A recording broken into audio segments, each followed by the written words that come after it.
لیکن عزیزان گرامی آج افسوس یہ ہے کہ نکاح عبادت ہے، سنت ہے، النکاح من سنتی، رسول خدا یہ نکاح سنت ہے. جیسے آپ 2 رکعت نماز سنت پڑھتے، نکاح کوئی کھیل نہیں، کوئی کود نہیں، کوئی فضول چیز نہیں، یہ کیا ہے؟ سنت رسول ہے. مگر افسوس آج اس سنت رسول کا ہم نے اتنا مذاق اڑایا ہے، اتنا مذاق اڑایا ہے کہ کوئی سنت رسول اتنی آج نہیں بگڑی جتنی یہ سنت ہم لوگوں نے بگاڑ دی.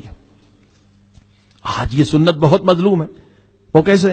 بتائیے، اگر کوئی 2 رکعت نماز پڑھ رہا ہو اور نماز پڑھتے پڑھتے وہ گانا شروع کر دے مسجد میں، آپ اجازت دیں گے؟ اسے 2 تھپڑ مار کے نکال دیں گے. بھئی گانے کی جگہ یہ عبادت کی جگہ نہیں اجازت دیں گے.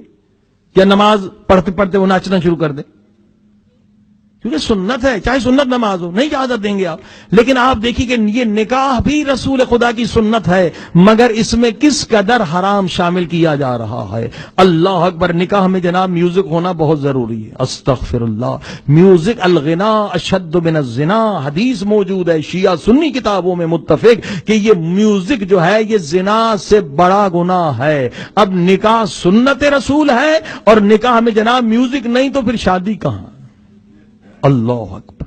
یہ ساری رسومات جو غیر اسلامی ہے وہ نکاح میں آ گئی، اور جناب مکس گیدرنگ ہوگی، بے پردگی ہوگی، یہ بھی نکاح کا ایک حصہ بن گیا. اب مجلسوں میں تو دیکھیں خواتین ایک طرف ہے، مرد، لیکن نہیں، یہ شادی ہے، شادی ہے، کوئی مجلس تھوڑی ہے. اس میں مکس گیدرنگ کا ہونا بھی ضروری ہے. دوسرا گناہ.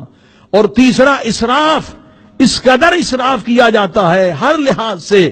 اسراف شیطان کا بھائی ہے، اسراف کرنے والا. اسراف گناہ کبیرہ ہے. جب بعض لوگ بڑی بڑی ہوٹلوں میں شادیاں کراتے، جب ہمارے عزت ہوگی 5 سٹار ہوٹل میں شادی، صرف ایک وقت پاکستان میں بھی، یہاں بھی، ہر جگہ یہ ریاکاری پھیلتی چلی جا رہی ہے تاکہ لوگ کہیں گے بھئی فلاں کی بیٹی کی شادی وہاں پر.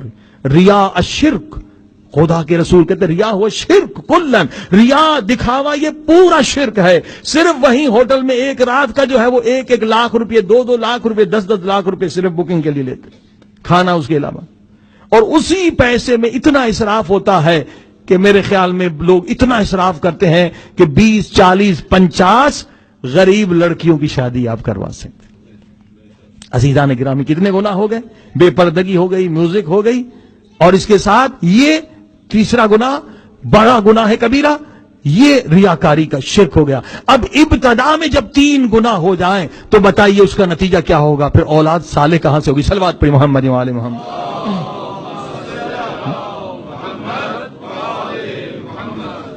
فرمائی یعنی بالکل جیسے جاہل لوگ اسلام سے پہلے طواف کرتے تھے، مگر طواف ننگے ہو کر کرتے تھے.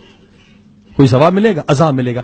آج مسلمان نکاح کرتے ہیں مگر 3-4 گناہانے کبیرہ کر کے پھر نکاح کرتے ہیں. یعنی میوزک بھی ضروری ہے، ریاکاری بھی ضروری ہے، اسراف بھی ضروری ہے، مکس گیدرنگ بھی پتا. اس کے بعد اور جو نکاح کرنے والے ان دونوں کو پتہ ہی نہیں کہ نکاح کا فلسفہ کیا ہے، کیا واجب ہے، کیا حرام. وہ کہتے ہیں بس سب جو ہے وہ حلال ہو گئے. ایسا نہیں ہے. نکاح کے بعد بھی لڑکے لڑکی دولہے دلہن پر بہت ساری چیزیں حرام ہوتی ہیں. اور ایسے لوگ بھی ہم نے دیکھے اسلامی ملک میں، نہ کہ انگلینڈ کی بات کر رہا ہوں، پاکستان میں، کہ 70 سال کی عمر ہے مگر وہ حرام پہ حرام کیے جا رہے ہیں، انہیں پتہ ہی نہیں کہ یہ چیز حرام.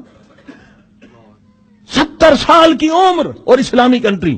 قرآن کہہ رہا ہے یسألونک عن المحیض، اے رسول یہ تجھ سے پوچھ رہے ہیں حیض کے بارے میں، مینسٹریشن کے بارے میں. اس دوران یہ بیمار میں مبتلا ہو جاؤ گے، حرام ہے، تم بیویوں سے دور رہو. اور ایک 70 سال کا بوڑھا مجھ سے پاکستان میں پوچھ رہا ہے کہ مولانا عجیب ایک نیا مسئلہ میں نے سنا ہے. صلوات پڑھی محمد و آل محمد.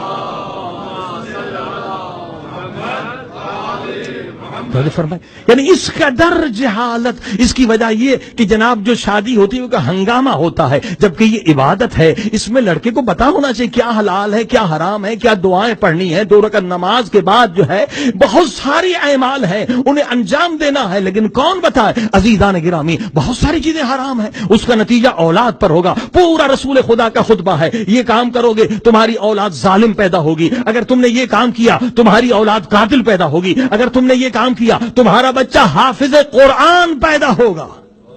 اللہ، میں کہ پتہ ہی نہیں کسی کو.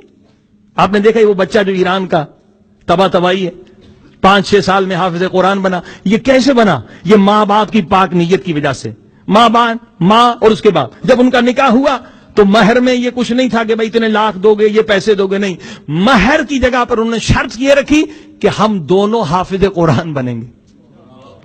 اب انہوں نے جناب کام سٹارٹ کر لیا حفظ کا, اور اسی دوران اس خاتون کو حمل بھی ہو گیا, اور یہ یاد کرتے رہے. یاد کرتے کرتے کیا ہوا, وہ بچہ جو ہے وہ 4 یا 5 سال کا ہو گیا.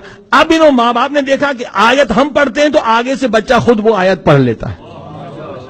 دیکھیں یہ پاک نیت کا نتیجہ ہے, پاک نیت کا. عزیزان گرامی, حضور صلی اللہ علیہ وسلم نے پورا خطبہ دیا ہے, اگر تم یہ کام کرو گے تمہارا بچہ حافظ قرآن بنے گا, اگر تم نے یہ کام کیا تمہارا بچہ متقی بنے گا. لیکن کسی کو پتہ ہی نہیں ہے. قبلہ رخ نہ ہونا, نہ لیٹنا حرام ہے. لوگوں کی عمریں گزر جاتی ہیں, ان کو پتہ ہی نہیں ہے کہ قبلہ رخ ہونا حرام ہے. بھئی آپ کا ٹوائلٹ بھی قبلہ رخ نہیں ہونا چاہیے, اس سے آپ کے بچے کے ذہن پر اثر ہوتا ہے. خصوصاً مثلا یہ مسئلہ آپ کے انگلینڈ میں, غیر اسلامی ملکوں میں ہے, بہت سارے اس کے سائیکولوجی اثرات ہوتے ہیں, اور وہ ثابت بھی ہے. عزیزان گرامی, لہذا آج یہ نکاح جو سنت رسول ہے وہ مظلوم